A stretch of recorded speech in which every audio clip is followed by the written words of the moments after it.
What's up, everybody? It's Jordan, and welcome to the Sports Stu Hines Show. And in today's video, I'm going to be doing a Bengals 7-round mock draft. And I know each week I do these on Sunday, but I did one yesterday, and in my opinion, it's the best one I've ever done. So I want to be talking a little bit about that, going through each pick. And I'm very, very happy with this mock draft. If this were to happen, to me, this would be one of the best case scenarios you can possibly have. And I've also my favorite draft prospects. Like I said, we're live on YouTube right now.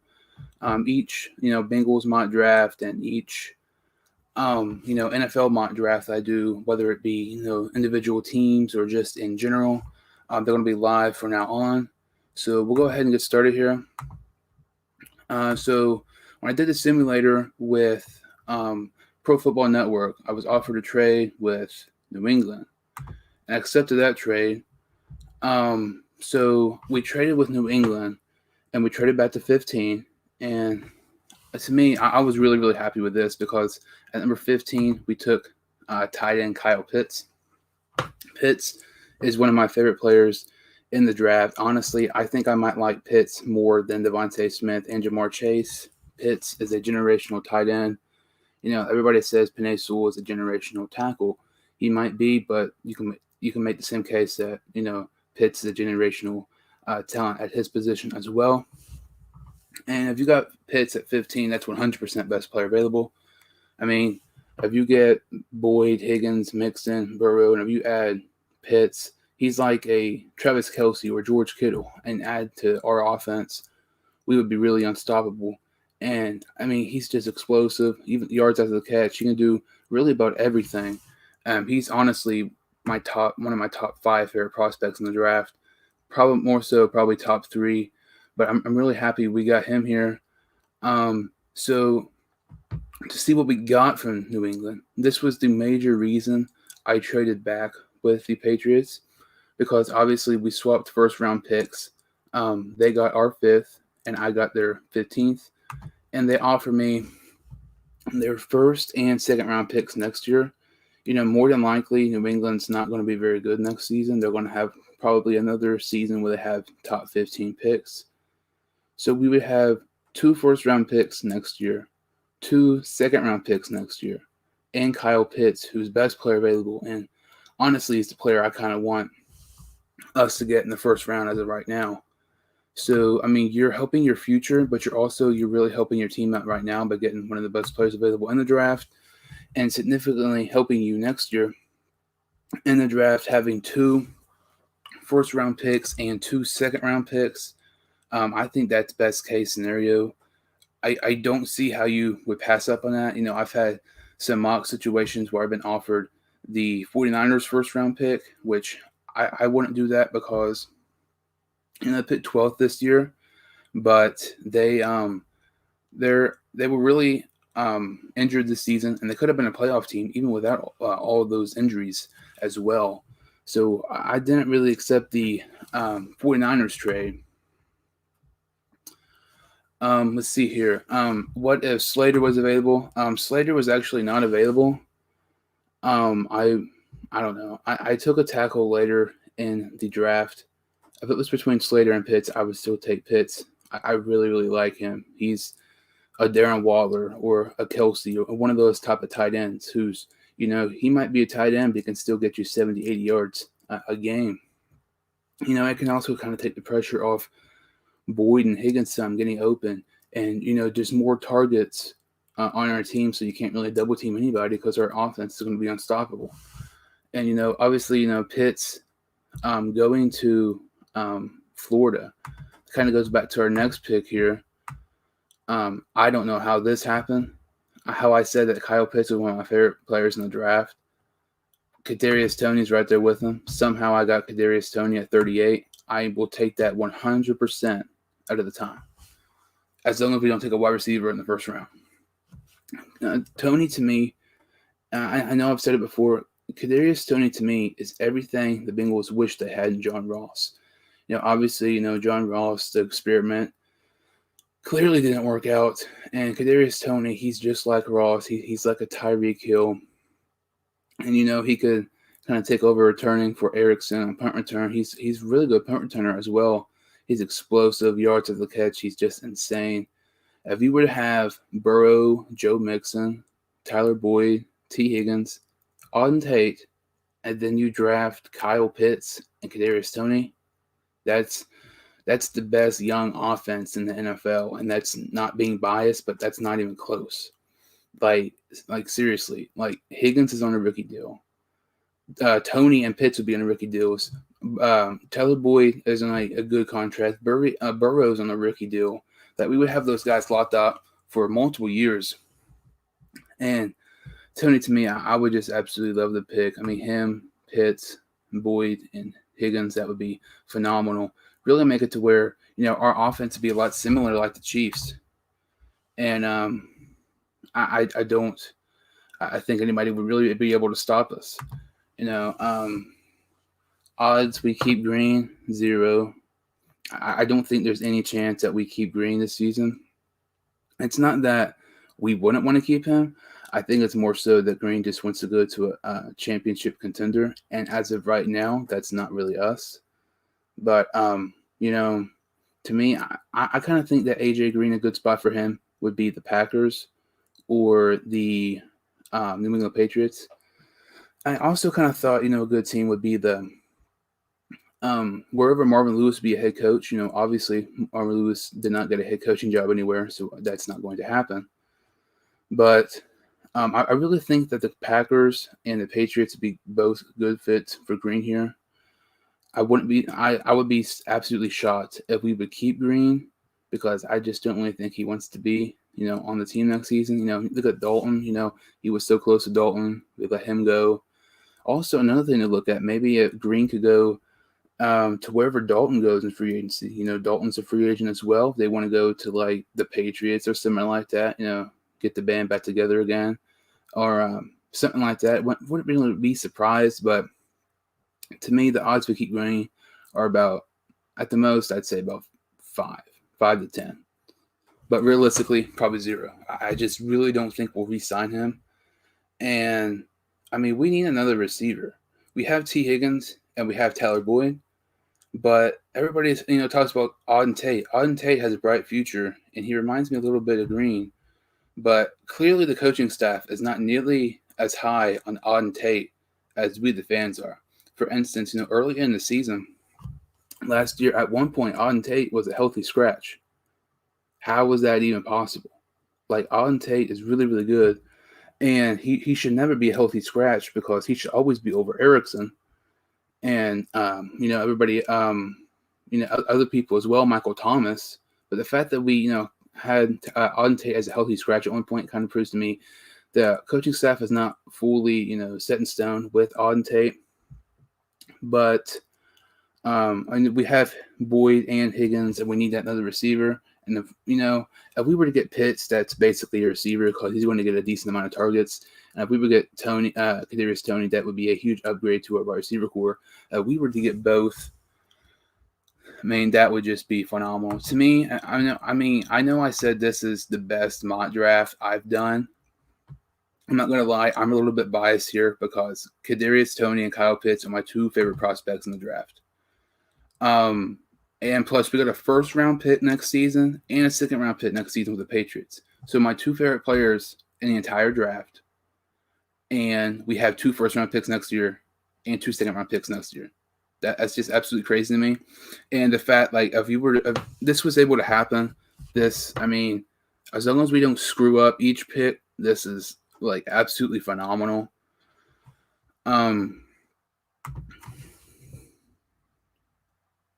Possibility, that'd be really interesting to see. Somebody to me, obviously he's a wide receiver, but, I had Kyle Pitts here, and I think somebody that we could possibly sign as like a receiver target is Gerald Everett, the tight end from the Rams. Obviously, Taylor spent time with the Rams, and, Everett was there at the same time.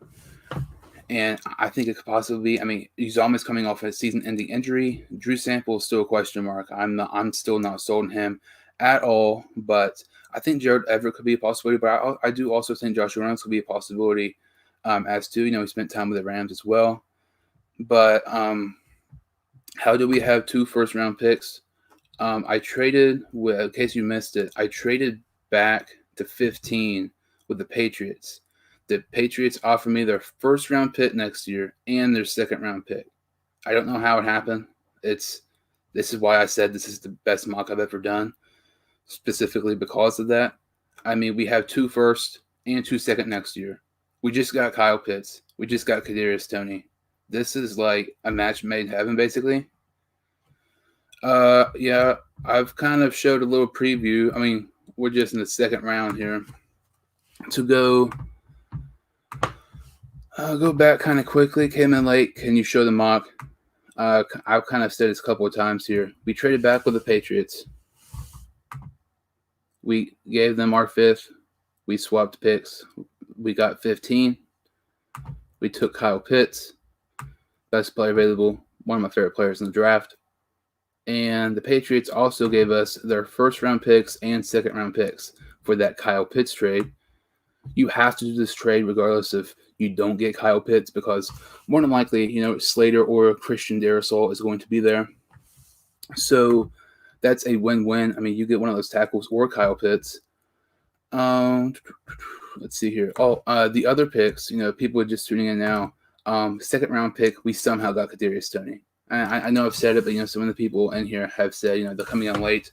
Kadarius Toney and Kyle Pitts are literally my 2 favorite prospects in the draft, and if we could do that and get 2 first and 2 second next year, that's like I really could not be more excited about that. Like when I did this was, I mean, I was texting a couple of people like how crazy this was, how excited I was. I mean, obviously that's going to happen, but I would just absolutely love for it to. I mean, we've got lots of chats going. This is probably the most chats I've ever had in one video. Thanks everybody for tuning in and stuff. I feel like Uzomah could have broken out for his injury. Yeah, in the Browns game, we kind of targeted him more, and I was really hoping that we were, going to use him more this season. But it kind of appeared that way up until he got injured. He's on, I believe, a 3 for $18 contract. Jared Everett, the tight end of the Rams, he's a free agent, kind of like I mentioned. He would get a very, very similar contract like Uzomah, 3 for 18, 3 for 15. Something along the line of that, 5 or 6 a year at the max, I would say, not more than that. But I don't know. I still think Everett's a possibility, depending how Taylor feels about Everett. We could keep. Also, kind of goes to the fact how much we trust in Drew Sample, because if we don't trust in Sample, and if the coaching staff feels that we are a playoff contender this year, we might just sign Joe Everett, regardless if we cut or Uzomah or not. Personally, I don't really think that makes sense, but I do think it's possible. You think Jonah Williams and Billy Price are a bust? Jonah Williams is not a bust. Billy Price is more. I would say 85 to 90% bust. With Frank Pollock coming back as offensive line coach, that's when he's coming back this year. And when Pollock was our offensive line coach, that's when Price had his best year. I think Price could have a big year, possibly even go back to center, depending on the Trey Hopkins situation, coming off a season-ending injury. But Jonah Williams is not a bust. He's only played like little half a year or so.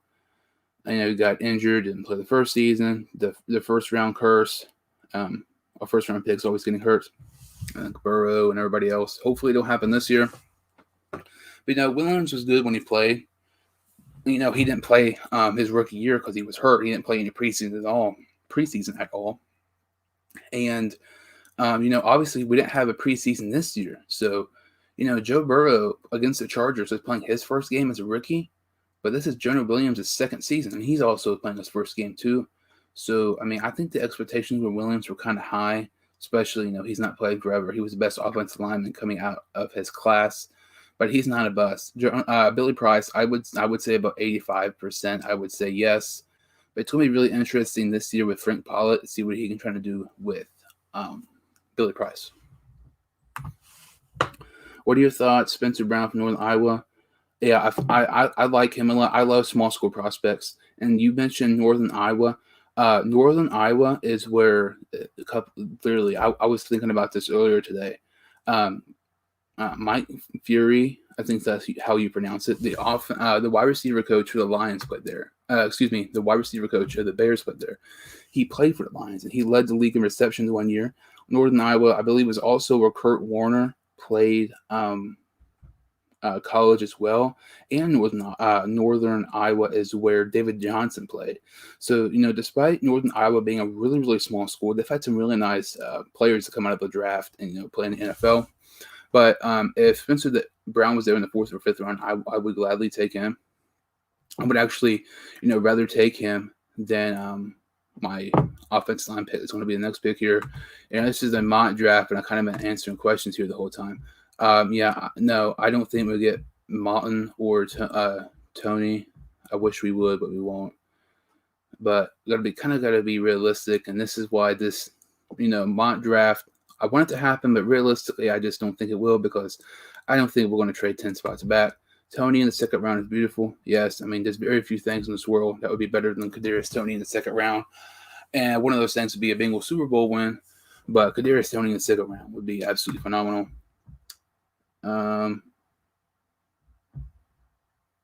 Yeah, agree with that. So yeah, thanks everybody for tuning in here and stuff.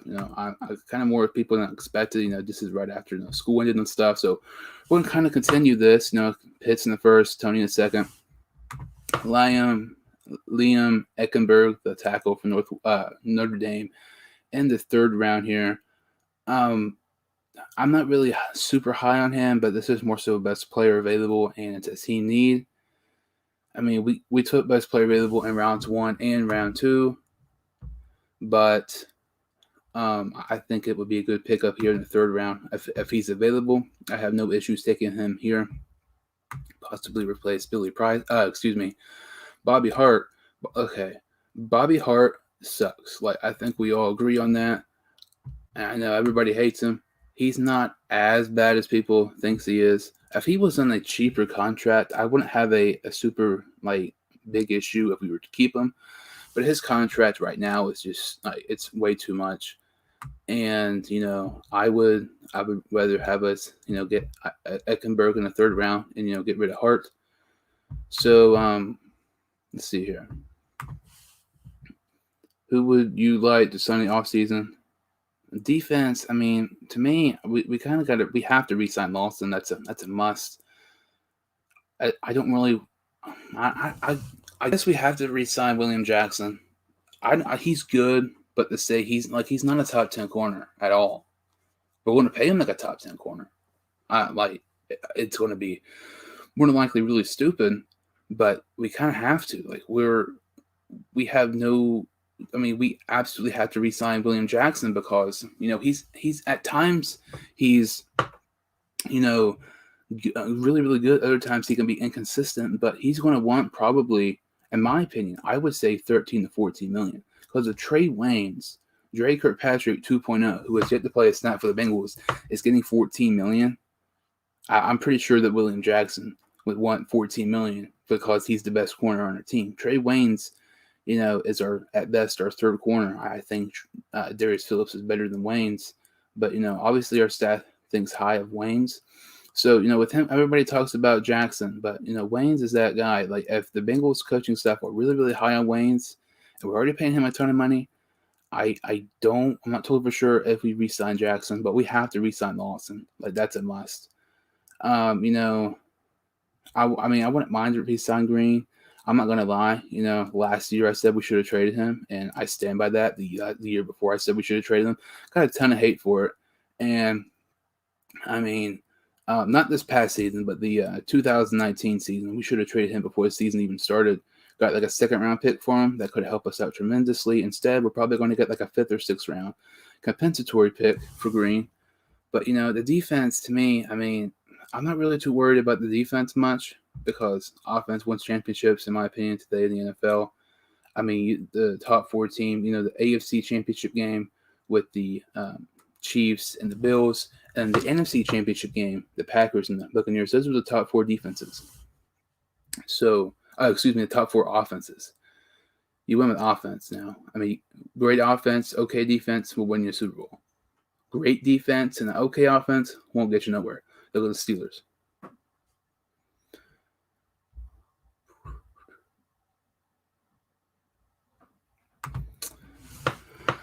I'm the only one knowing that Willie Anderson. Yeah, I would like Willie Anderson. I think Public was a plus hire. I think I'm really glad we have Public back. But I wouldn't mind, Willie Anderson as like an assistant offensive line coach or something like that. Willie Anderson should be a Hall of Famer. Won't be because he played for the Bengals. And if you go to the, I forgot what it was. I remember somebody, sent me a picture one time. And it was like if the Hall of Fame, like people who were, semi-finalists or whatever, instead of a picture with the Bengals, it had Willie Anderson with the Ravens. Like, are you freaking kidding me? Like, he spent his whole career, except 1 year, for the with the Bengals. So you have a picture of him with the Ravens as like the semi-finalist for the Hall of Fame. That would be like having a picture of Emmitt Smith with the Cardinals, like, or Michael Jordan with like the freaking Wizards. Like, that's just so stupid. Franchise tag Jackson, trade him to the Raiders. If you could do that, you got to do it. Like, that's a no-brainer. And how I traded back here and got Pitts. If we don't sign Jackson, I think we're gonna trade back or we're gonna reach, because I think Patrick Surtain and Caleb Farley, the odds of us drafting them absolutely skyrocket. The season is harder. Do you think us getting 7 or 8 wins? If Taylor doesn't get to the playoffs, he should be fired. Like, he should not even be with the team right now. 6 wins in 2 years. It's really unacceptable. I know our schedule's harder, but there's no excuses. We're getting everybody back. We should have a good draft. But, playoffs are bust, in my opinion. I think we're going to win, as of right now, 7 or 8 games. So, been answering lots of questions. What are the 4th round here? Quincy Roche, edge rusher from Miami. Really like him. If he's there in the 4th round, we got to take him. And not just because, Lawson's a free agent, because we're uncertain about him. Also, Sam Hubbard's a free agent 1 year from now. We would have no edge rushers at all. I think Roche would be a great pick, great value pick. Really like him. In the next round, I took edge again. I was not planning on this, but, best player available. This has been pretty much the key point of this draft. I took Shaka Toney, the edge from Penn State, in the 5th round. If you can get Toney in the 5th round, that's just absolutely crazy. You take that 100% out of the time, regardless if you take an edge like I did in the 4th with Quincy Roche. That would be, best player available.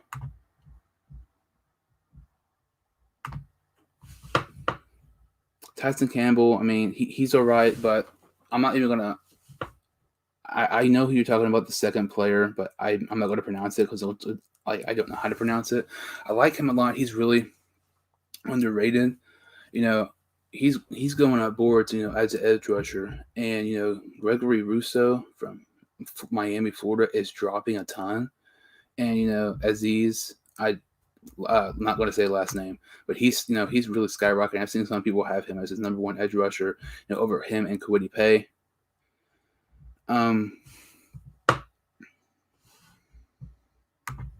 Hubbard's a free agent 1 year from now, so I would re-sign him. Make sure you re-sign Lawson. If you decide to re-sign Lawson, and if you don't, extend Hubbard's contract, you take Shaka Toney in the 5th round or 4th, or Quincy Roche. I took both because you got to have depth. Whiteside, did I do this on Pro Football Network? This is the best one I've ever done on there. My 6th round pick, Trill Williams, the corner from Syracuse. Watch some of his tape. He's really good in coverage and stuff. He's a really, really nice tackler, and really nice down tackler. And I know we don't really have great corners who can tackle. We had Darius Phillips. We had to spend time with Drake or Patrick, who couldn't cover it all. There's basically a whole. You can probably find like a 2 or 3 minute highlight reel of him just getting stiff armed by the Steelers. But, Trill Williams is a really, nice late round pick here. I wouldn't mind him at all. Like I said, really good, just good player overall. About 2 weeks ago or so, Pro Football Network, I liked Ambry Thomas around this area, the corner from Michigan. he has skyrocketed on their power ranking, their big board. Pro Football Network's big board has drastically changed the past 2 weeks. Jalen Darden, the wide receiver of North Texas, that I like a lot, two weeks ago or so was 290. Now he's 160. Ambry Thomas was, I believe, 140. Now he's like around the 90 area. So lots of players for them, players I like in the later rounds that I've previously gotten here. I'm not able to get. Who's my favorite player in the Bengals? Burrow. Should we sign Sean Williams? Zero chance. He's on our team next year. He played, I believe, 10% of snaps 10 snaps a game. I know he got suspended one game. Darius Phillips needs re-signed. Sean Williams here, my logo and everything. Probably going to have to get a new logo soon because, Sean Williams won't be on the team probably much longer. And, thanks to everybody for tuning in here and stuff. Make sure to subscribe to the channel and like this video. There's going to be a lot of mock drafts coming soon. Every single week each week on Sunday, I do my Bengals 7-round mock draft. I want to be doing this Sunday, but the day on the Super Bowl, probably not going to lie, probably won't do one that day. And each Monday I do mock draft Monday. I do a mock draft. Didn't do one this past week or something came up. And make sure to check them out. Make sure to subscribe to the channel because I got some draft interviews going to be coming up. Sometime. I got tons of mock drafts, tons of different content. Football, college football. Trying to get into more about the NBA, a little bit about baseball. But make sure to subscribe to the channel because I got lots of stuff coming up here. Trying to work my butt off on content and stuff. If you could like this video and subscribe, I would really, really appreciate it. So 7th round, this is not gonna lie, this is probably a big reach. Linebacker Carlton Marshall from Troy. I really like him. The last 3 seasons, he's averaged over 100 tackles a year. This past season, he led the NCAA in tackles for the season. He had 114, I believe, in 11 games. He's just all over the field. Like, to me, he kind of reminds me of Ben Burke-Kiven a couple of years ago, the Washington linebacker, who should have been drafted a lot earlier, but, size for linebackers is a big issue. Carlton Marshall was like 5'10 or 5'9, something like that. That's why he's so late. If he was 6 foot and played at Alabama, he'd be a top 10 pick. It's just kind of annoys me with the size about linebackers. But Carlton Marshall here, I would really like him. We tend to hit it off. In our later round picks, Kuiper had us taking Sewell. He's 5. Sewell's going to be there at 5, in my opinion. Okay, so Jaguars taking Lawrence. Jets are going to take Fields, but they should take Zach Wilson. The Dolphins are going to take Devontae Smith. And, Devontae Smith of the Dolphins makes it just more and more obvious every single day. Okay, so Devontae Smith, his last college football game was played in Miami where the Dolphins play. He played with Tua in college and had the game-winning touchdown against Georgia in the national championship game a couple years ago.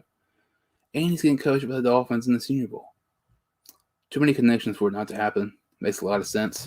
Number 4, my opinion, I think number 4 is going to be a quarterback, whether it's the Falcons, so they take Zach Wilson, or Justin Fields if he drops number 4, or if the team trades up. Maybe someone takes Trey Lance from North Dakota State. You don't know. But I really think Penei Sewell is going to be there at 5. But I don't know.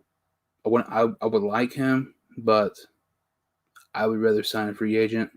I believe with Darryl Johnson, and get Chase or Devontae Smith or trade back and like get Pitts in a 1st-round pick or something like that. But realistically, this mock's not going to happen. And I was talking to somebody yesterday. I think an underrated team for Pitts is the Eagles. I know they have Dallas Goedert, but it's more likely they're going to get rid of Zach Ertz. I think Pitts would be a really nice pick for the Eagles. But if Penei Sewell's there, they're probably going to take him. Yep. Which, I don't know. I'm not going to lie. I would much rather have a 1st-round pick next year and Kyle Pitts than Penei Sewell. I know that's not common, unpopular opinion. But so my last pick here is Josh Ball, the offensive tackle for Marshall. Josh Ball is really, really big. I mean, he's like 6'5", 320, 330, around the area, He originally was at Florida State, transferred to Marshall, had really good years, really good year this year. I think it would be a nice pick. And then, like I said, we really hit it off in the later rounds. T.J. Houshmandzadeh, a top 5 wide receiver in our franchise history, was a 7th-round pick.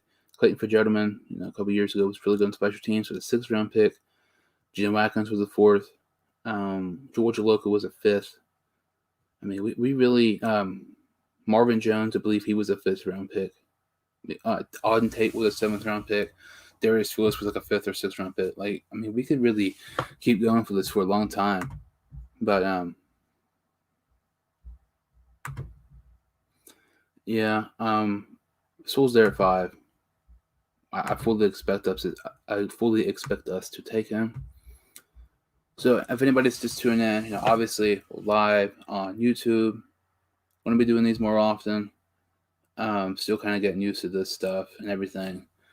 Make sure to subscribe to the channel, like this video. We really appreciate it. And this is, I mean, I've been doing this for a long time. This is probably the most people one of the most interactive people been here in a video ever. Really appreciate everybody, stopping by, comment, and everything. So we'll kind of recap our mock here. We start off with a trade. The Patriots, we swap picks. We get 15. They get our 5th. We take Kyle Pitts. The reason we take this trade is solely because the Patriots offered us their 1st-round pick next year and their 2nd-round pick next year. So we would have 2 firsts and 2 seconds next season. 38 in round 2, Kadarius Toney. I don't know how this happened. To me, like, this would be so freaking awesome. My 2 favorite players in the draft. We get both. That'd be phenomenal. Plus the 2 firsts, 2 seconds next year. In the 3rd round, we take offensive tackle Liam Eckenberg from Notre Dame. Not a huge fan of him, but it's the best player available with the team need. It would kind of make sense to do it. Quincy Roche, edge from Miami, Florida in the 4th. We need edge regardless of Dawson resigns. I think that's a good value pick. In the 5th round, Shaka Toney, the edge from Penn State. I know we took edge in the 4th, but if Shaka Toney's there in the 5th, you take him. I think it would be a really nice pick. Best player available. Really gives more depth on the defensive line and edge. And before I get off here, comment any questions you have or anything like that. If you have any questions about the mock or anything free agency wise. In the 6th round, we take Syracuse cornerback Tro Williams. I really like this pick. He's a really good sound tackler, great tackler for a corner. You don't really see that much in today's NFL and today in football. Good in coverage as well. This was this was our worst pick of this draft. Carlton Marshall, the linebacker of Troy. He led the league in touchdowns. Led the league in tackles this year, and he's averaged over 100 tackles each of the last 3 seasons. He's 5'9" or 5'10", something like that. That's why he's probably not going to get drafted, but I decided to take him anyway because I really like him. And the 7th round with our last pick, 200, but that's going to change because the compensatory picks. We took Marshall, offensive tackle, Josh Ball. He's massive. He's really, really big. It's a project. I think we'd be able to, I think he'd be a nice addition. I think he has a decent chance of making the team if we were to get him. So if you have any comments or anything like that, go ahead and bring them in. Like I said, really appreciate everybody, tuning into this video, lots of, interacting. This is easily the most comments I've had on one video. I really, really appreciate it. This Ryan Swain, I know he was on here. I message him sometimes. I'm not going to, AJ Mahoney, a couple other people. Those are some people I constantly see, liking my video, liking my post, on the Bengals page and everything. And I really appreciate, support and stuff like that. And, that kind of really about does it. Like I said, I do these every single Sunday but I did this one today specifically because I thought this was the best one I've ever done, and I thought this was the best one I've basically seen. And yeah, I was really happy about this, so I did it. Make sure to tune in Sunday. I'll be doing another Bengals 7-round mock draft. I'll be doing two actually. From now on Sundays, I do two Bengals 7-round mock drafts. So yeah, I do two of those on each Sunday, and yeah, on Mondays I do my mock draft Monday, and I'm gonna be doing these. Gonna start doing these of like different teams and everything. After, I don't know, maybe after the draft or as soon as the compensatory picks are released, I'm gonna be doing a mock draft of every single NFL team, and I don't really know the schedule yet. It kind of depends. If it's after compensatory picks, I have to get on that. Like, I'd have to post 2 videos a day because free agency, it's just like 2 weeks after. But if I do it after the draft, that's not going to be as realistic because the compensatory picks aren't released. For an example, I mean, we're picking 200 here. We want to pick for like 220, something like that, at least with the compensatory picks. But I'm not really sure yet. We'll be doing lots of mock drafts. Once the Super Bowl ends, we'll be doing some player interviews. Last year when I did the Bengals podcast with Blake, the Who the Nation podcast, we had some decent people on our show. We had Kyle Duggar, the 2nd-round pick of the Patriots. That was the only video. That was the only interview that was not able to post because something happened with the recording. But we had lots of people last year. Kyle Duggar, like I mentioned, Darrington Evans from the Titans, Alex Highsmith, the pick from the Steelers in the 3rd round, Josiah DeGuara, the 3rd-round pick from the Packers, James Morgan from the Jets, Doug Costin, that was the first one. He wasn't drafted, but he was signed by the Jaguars. Davion Taylor from the Eagles. I think we had 5, I'm thinking, because there was Kyle Duggar, Darrington Evans, Alex Highsmith, and Davion Taylor. Yeah, we had 5, Duggar, Davion Taylor, DeGuara, Evans, and Highsmith. Yeah, last season, I did 5 draft interviews with day 2 prospects. I did one with the day 3, James Morgan. I did one with the undrafted free agent, Doug Costin. But every single one of those players, played this season at some point in the regular season. So, I mean, this year, last year, I'm not even gonna lie. Like, doing the podcast, I wasn't totally for sure, like, what I was doing, how to do stuff and everything. But I pretty much learned each video. I've got like big interviews. So if you haven't seen them on this page, I did one with Hugh Jackson, obviously the offense coordinator. The Bengals at one time, the Browns coach. I did one with former Bengal quarterback Jason Campbell, linebacker for the Denver Broncos, Carl Mecklenburg, who really could actually be in the Hall of Fame. I did one with Charlie Ward, the Heisman winner, but the recording on that was just too bad to post. This was before, I started streaming live on YouTube and had to do it from my phone. The audio was just really, really bad on that and everything. But yeah, I'm going to be trying to doing lots of mock drafts, lots of player interviews and everything up until the draft. That's probably going to be what most of my content is about. And yeah, I really appreciate all mocks are in good fun, different draft simulating, different I'm normally doing from Pro Football Network. I'm probably going to be trying to do like something different. For instance, I attempted to do a mock draft from FanSpeak the other day. First time I did one this year. I did FanSpeak quite a bit last year until I started Pro Football Network. My first mock draft on FanSpeak, I quit it before my pick was even available because I was doing one, of the Bengals. The Dolphins picked Rondale Moore, number 3. Like, he's not even the 1st-round pick, and you pick a number 3. Yeah, not what we do in FanSpeak. I might do different sites. Probably doing, PFF, stuff like that.